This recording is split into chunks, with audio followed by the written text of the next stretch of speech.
Hello campers, and welcome to this Preparing for Mallorca 6 weeks out video. My name is Tim Cusick. I am the head coach here at Velocious. I'm just going to give you a couple of tips about preparing for your upcoming camp. 3 areas I'm going to cover are your travel prep, your bike prep, and your fitness prep. I'm going to try to keep this short and quick. Let's start with travel prep. At this point, about 6 weeks out, one of the things you want to check is make sure your passport is up to date. You might or might not know this, but typically a foreign country won't let you into the country unless your passport has more than 6 months or more left before it expires. So check your passport. If it expires in the next 6 months, you might need to update your passport now to ensure that you can get into Spain. So just take a quick check, make sure it's not expiring. I know a lot of people think it can expire right up to, the end of your trip, but the reality is you need a 6-month buffer. Just as a note also, there is no special requirement travels to Spain. Just have your passport on you and you will be fine. Also, now is a time to double check your airline tickets. Going to assume most people have theirs by now. Just make sure you've got the correct name and dates on your travel. We did have somebody in a past year who actually had the wrong dates, showed up at the airport and wasn't able to change their travel. So just check your tickets and make sure they're accurate. Also, just as a quick tip, check your international luggage rules. They tend to differ than what's in the US. Oftentimes you actually get another bag, but just if you're also traveling with your bike, just be prepared to understand the rules and how you need to pack your bike and have it prepared. Also, even with this far out, 6 weeks out, it's a good time to notify your bank and credit card companies that you're going to travel. This way, if there's any special notices or any information they're going to send you about being in Spain, you have time to get it, read it, and adapt. I've never had a problem with, I always have both my bank and credit cards. Just I inform them. Typically, you can do that online of travel, and that's great. It just means no interruption of services while you're there. Also, as a special note, on the island there are ATMs everywhere, and they are the best exchange rate because they'll actually ask you every time you use your ATM card which exchange rate you want. English, the US exchange rate or the Spanish exchange rate. We'll teach you guys a little bit more about that when you're there. But easy to use, easy to exchange dollars. Your debit card is the best way to get cash in Spain. Further, it's also a great time to be looking into your cell service. A lot of programs and plans have international short-term upgrades or programs. I know Verizon and AT&T both have excellent ones, but you should be looking at yours right now. On the island, cell service is everywhere. You don't really have anywhere where you lose cell service. So if you are using your cell, just know you will be connected at all given times. But also the hotel has very good internet for those who might not want to use their cell service much or have very limited minutes. You can certainly use your cell at the hotel very, very easily. All right, let's talk a little bit about bike prep. At this point, one of the main things you want to be doing approximately 6 weeks out is look for your big repair and maintenance projects. Now is the time to plan and implement those. If you're going to overhaul your bike or put in all new components or something like that, or be ordering those special new wheels, do it now. Don't wait to the last minute and then suddenly something goes wrong and you can't get it done or done correctly before you bring your bike over. I know a fair amount of you are renting, which is an excellent solution here on the island. I have to be honest, if we didn't have sponsor bikes, I would absolutely rent and save the headache of traveling because of the quality of bikes you can get on Mallorca. But if you are bringing your bike, now is the time to look at those bigger repairs. Also check to see if you need any parts. Now's a great time to order your new tires, your new brake pads. Have those things, in your home, ready to be installed before you travel. This 6 weeks goes pretty fast. It's kind of a busy time of year, and suddenly it's like, wow, we're traveling soon, and I haven't gotten those little things done. So check in your bike, have your big processes ready. One of the questions I frequently get every year, and I've already received this year, is what about wheels? So the roads on Mallorca are pretty nice. The classic Euro roads are a little thinner, and there are some areas where the roads aren't perfect, but probably pretty much what you're used to riding on here. But that being said, I would totally avoid deep dish wheels for the island. So, a couple of reasons why. We do a fair amount of climbing and descending.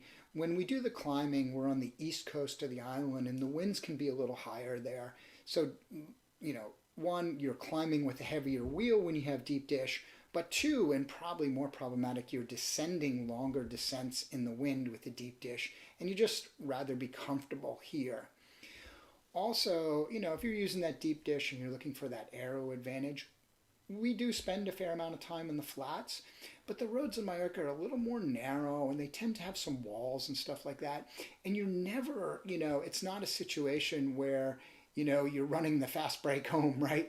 We're pretty much working as a group. We don't have, super high speeds on the flats where the aero dish would really give you any advantage. I absolutely just suggest avoiding anything deep dish. Probably something like a Zip 303 should be about as deep as you go, 45, that type of deal. I would just wouldn't go with the deep dish. Quality carbon or aluminum, again, we have some longer descents. I've seen some of the cheaper wheels, even, within the last year or two, not handle the longer descents for people who like to brake a lot. Now, good carbon wheels can handle the heat and have no problems with the longer descents. But if you have some cheaper carbon wheels, you might want to think twice about bringing them. Good old-fashioned aluminum works great and typically has no heating problems on these descents. And finally, I would bring or have mounted a quality training tire versus fast racer. I know there's a fair amount of trend to do these ultra low resistant tires like the Corsica or the specialized tires that are basically cotton based. The reality is they are fast, but they cut easy in flats. One of the things that can really ruin your daily ride is a couple of flats while you're out there rolling around. I suggest not a heavy winter, training tire, but just avoid those ultralight fast racers. Okay, let's talk a little bit about your fitness prep. In preparing your fitness about 6 weeks out now, one of the things that you're really doing is you're probably getting some training in and you've already been doing some work. Make sure now you're focused on building some consistency. So if you have 4 days a week to train, try to train on all 4 days. If you have 5, try to train on all 5. You will do better, your body will respond, your fitness will respond better with consistent training. So instead of maybe I'd rather see you do, 4 90-minute workouts across the week than 1 or 2 3-hour workouts on the weekend. You're just better off building consistency. And at this phase, you should have 1 to 2 harder days. When you look at the demands of riding on the island, we have some longer climbs. Most of the climbs are between 15 and 60 minutes, but most of them are really between 15 and 25, let's say. So to do some sweet spot or threshold work in those time ranges, those make for excellent harder days and will help you on the island. Here's a volume trick, right? One of the things you can do to prepare for a camp volume, because a lot of people worry, will I be able to keep up? Will I survive the volume? One of the things you can do to survive the volume is make like a mini camp early in March, about 4 weeks before you're really deep into the camp.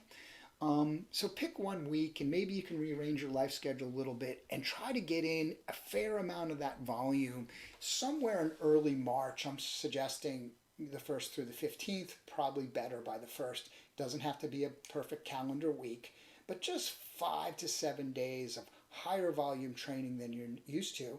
Then for the final 3 weeks leading into camp, or 2 weeks depending on when you do yours, go back to your normal volume. That little uptick 3 to 4 weeks out will really help prepare your body to survive the bigger, longer days of camp. I think that is actually a pretty darn good tip. Another training tip though, make sure you train to the level you want to ride at. I think for, most campers, probably the number one kind of nervousness they have is, will I be able to keep up? We have 4 different groups every day. It's not a race every day. Yes, we have a pretty fast training group and they'll be going out hard every day. And if you're somebody who's been training and able to keep up with them, that's great and will be an excellent group for you. For the rest of us, there are 3 other groups and those groups will have different paces and, and at times routes. So we'll find groups for you. Don't worry about it too much. The key thing is train to the group that you want. One of the things that can happen on the island is, we train to, a certain level, but then we see all the riders and we always want to step up one or two groups. Probably not the best of idea, particularly early in camp. You have a day or two of riding under your legs. So just train to what you're targeting to do. And finally, you can always ask, meaning please feel free to respond to this email if you have questions about your training or are you going to be ready or what might be the right group. I'd much rather answer those in advance than everything the night we arrive for camp. I would gladly help you and give you some tips and advice on training. Just feel free to email us. And you can email us, at any given time for questions and information on this.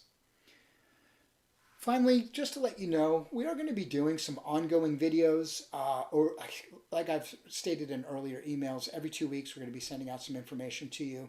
The next one in about 2 weeks is going to be about traveling to Spain. This will be some specific information about getting through the airports, working through customs, and actually getting to the hotel. And we actually give you an overview of the hotel. So it'll really get you ready and comfortable to travel.